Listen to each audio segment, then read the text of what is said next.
Have you ever had the feeling that reality isn't exactly what you were told it is? That behind the noise, the rules, and the routines of everyday life, something deeper is quietly shaping everything? That feeling isn't random. It's the first crack in a system designed to stay invisible. The elite fear knowledge that cannot be controlled, contained, or monopolized. And there is one truth they work relentlessly to keep fragmented, misunderstood, or dismissed. The truth about how reality itself is shaped through consciousness. Not in a poetic sense, not as metaphor, but as a living, responsive system influenced by collective belief, emotion, and attention. This is where morphic fields come in. Morphic fields are not about magic or fantasy. They're about patterns. Everything in nature follows patterns. Habits create identity. Repetition creates structure. Shared behavior creates culture. When these patterns repeat long enough, they form invisible frameworks that guide future behavior automatically. Humans don't just live inside physical systems, we live inside informational ones. From birth, you are immersed in pre-existing fields of belief. What success looks like, what is considered normal, what is possible, and what is foolish to attempt. These ideas weren't discovered by you, they were inherited. The elite understand that controlling the narrative is more powerful than controlling people directly. Because if you shape belief, behavior follows on its own. Morphic fields operate beneath awareness, influencing decisions before conscious thought even activates. That's why people often defend systems that don't serve them. They are protecting the field they live inside. Mass awakening threatens this structure at its core. Because awakening is not about rebellion, it's about withdrawal. When people stop emotionally feeding a system, it loses coherence. It becomes unstable. And instability is the one thing centralized power cannot survive. Every major system you see, financial, political, cultural, depends on collective participation. But participation is not enforced. It is conditioned. You are trained to believe certain outcomes are inevitable. That struggle is normal. That fear is rational. That obedience is safety. These beliefs aren't accidental. They are cultivated. Morphic fields grow stronger through emotional intensity. Fear, anxiety, outrage, and desire are the most efficient fuels. This is why modern life feels emotionally overwhelming. Because heightened emotion keeps attention locked in place. And attention is energy. When millions of people focus on the same fears, the same enemies, the same crises, those fears gain momentum. They become self-sustaining. People then mistake the field for reality itself.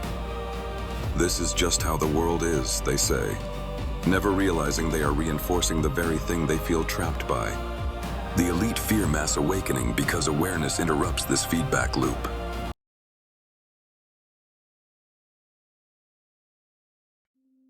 Awareness weakens emotional automation. It creates space between stimulus and response. And in that space, choice returns. Once people begin to observe how narratives are constructed, how fear cycles repeat, how outrage is timed and amplified, the spell starts to break. Not instantly, but gradually, quietly, irreversibly. This is why true awakening is subtle. It doesn't arrive with grand announcements or dramatic events. It begins internally. A shift in perception, a loss of resonance with old narratives, a growing discomfort with explanations that once felt sufficient. You start noticing patterns instead of reacting emotionally. You question why certain topics dominate attention while others disappear. You sense that division is not organic but engineered. And most importantly, you begin to feel less controlled by fear.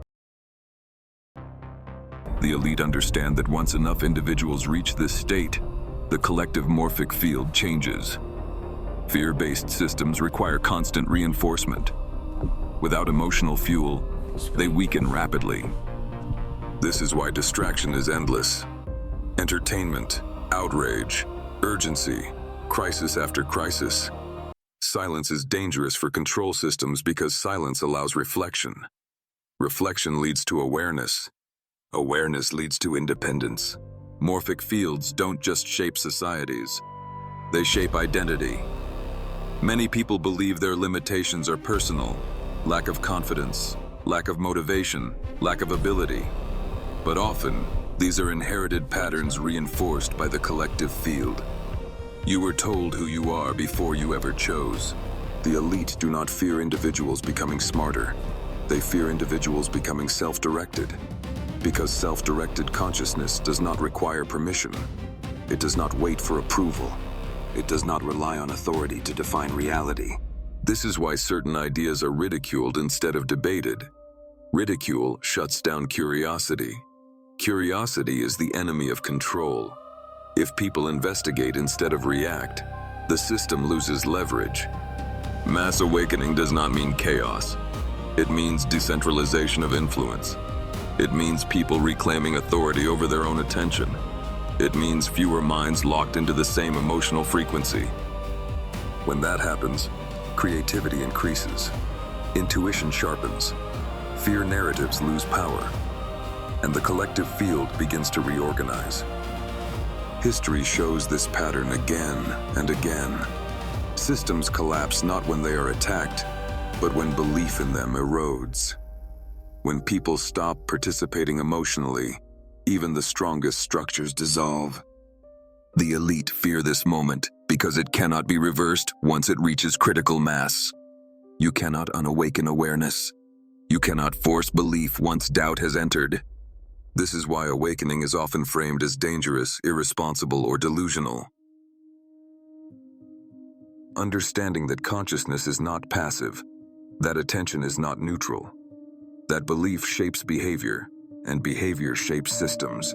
The secret the elite fear is not hidden in a document or locked in a vault. It is experiential. Once someone feels it, sees it, lives it, control becomes impossible. And that realization is spreading, not loudly, not violently, but steadily. This is only the first layer. As awareness continues to spread, the shift becomes impossible to ignore. Not because the world suddenly changes, but because perception does. People begin to realize that much of what once felt urgent was never truly important, and much of what was framed as inevitable was carefully conditioned. This realization does not arrive as excitement. It arrives as clarity, and clarity is dangerous to systems built on emotional dependency.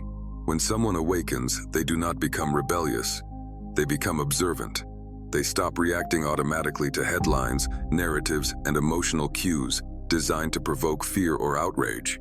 They start noticing timing, repetition, emotional framing, and once those patterns are seen, the illusion of spontaneity collapses. This interruption may seem insignificant on an individual level, but collectively, it reshapes reality. The elite understand this better than anyone. They know that belief systems do not need to be true to be effective.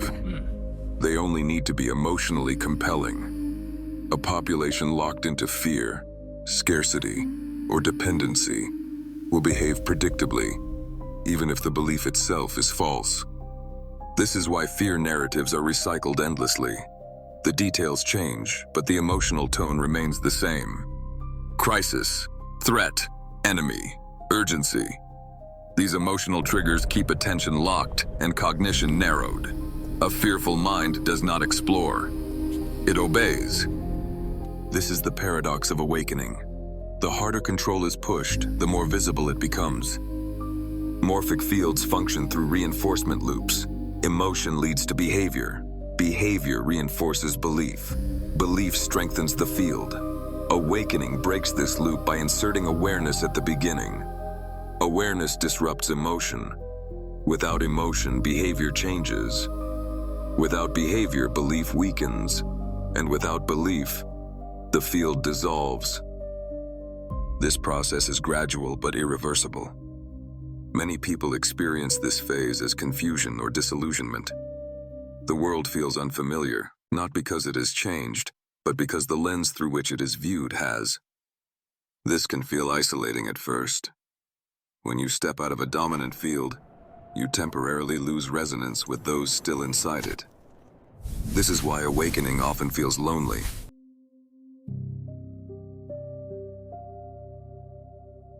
Awakened individuals do not reject structure.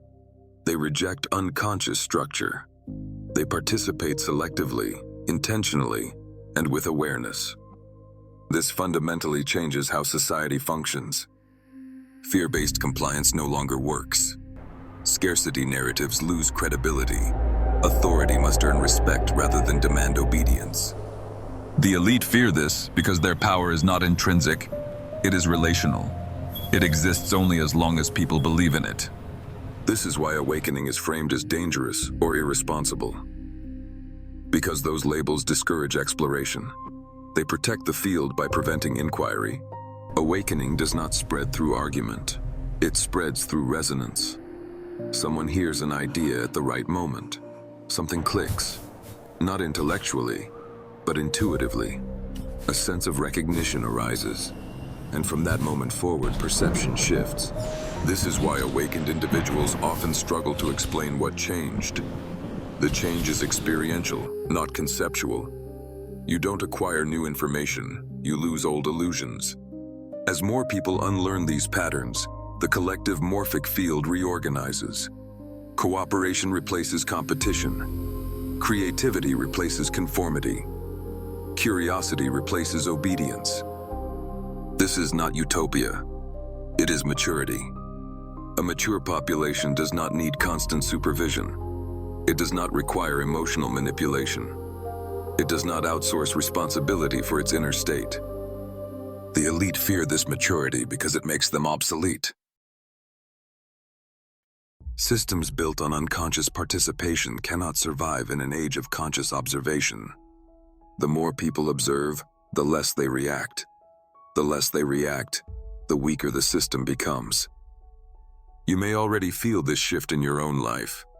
A resistance to narratives that once felt convincing. A fatigue with outrage that leads nowhere. A desire for depth instead of noise. This is not apathy.